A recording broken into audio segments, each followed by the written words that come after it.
We have seen plug-in hybrid sales increase quite quickly on the global level, but when we dig down into the reasons behind that, it does become a very different story regionally, and China is the main reason that we've seen that global increase in plug-in hybrid sales. Elsewhere in the world, if we look at the share of BEVs versus plug-in hybrids, they've mostly remained flat or even reduced in some regions. But in China, we've seen that explode quite rapidly from the 30s up to now 42% of EV sales this year.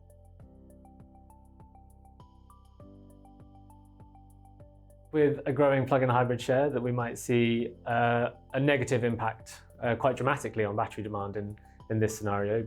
Plug-in hybrids typically with a much smaller pack size.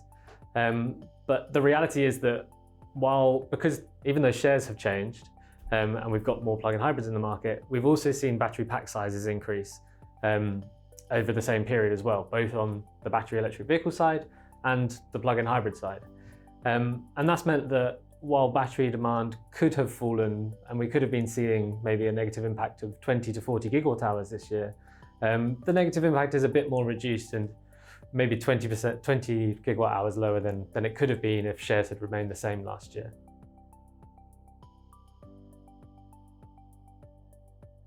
This is a bit of a change and a bit of a mixed story regionally, I think. In China, while that share has grown very rapidly this year, we have seen it only fluctuate between kind of 42 and 45% each month this year.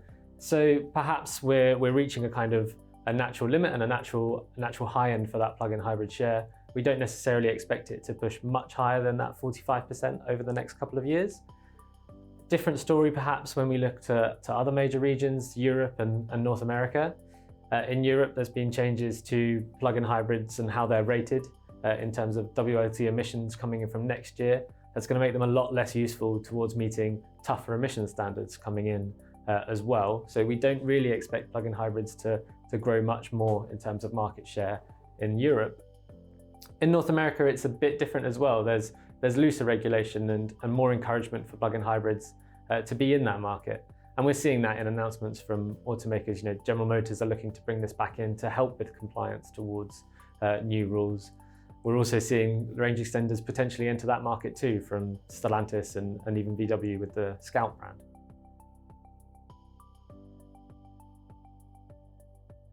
Really, so far, they have only been a key player in the Chinese market, where there are multiple models available, and we've seen their sales increase quite significantly through this year. They come with a much larger pack size than a traditional plug-in hybrid. An easy way to think about this in the Chinese market is roughly 60 kilowatt hours for a BEV, roughly 20 kilowatt hours for a plug-in hybrid, and now roughly 40 kilowatt hours for a range extended vehicle. So that's bringing up that average pack size for the plug-in hybrids quite significantly as well.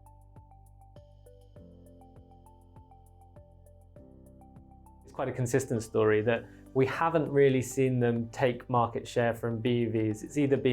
It's been quite a consistent trend across BEVs and plug-in hybrids versus the ICE market. Obviously in China, with their overall EV penetration rate growing very rapidly, that's both taking market share from ICE vehicles. In Europe, both have actually seen a decrease so far this year, but those have been very similar levels of negative growth, so not necessarily that one has been taking from the other. And again, very similar in North America, where there's been moderate growth this year, but it's been very similar across the BEV and plug-in hybrid market. And it's going to be crucial going forwards that those two different technologies don't work to displace each other. They're both going to be part of the transition to electric vehicles, and they need to be taking market share from ICE vehicles for that to remain successful.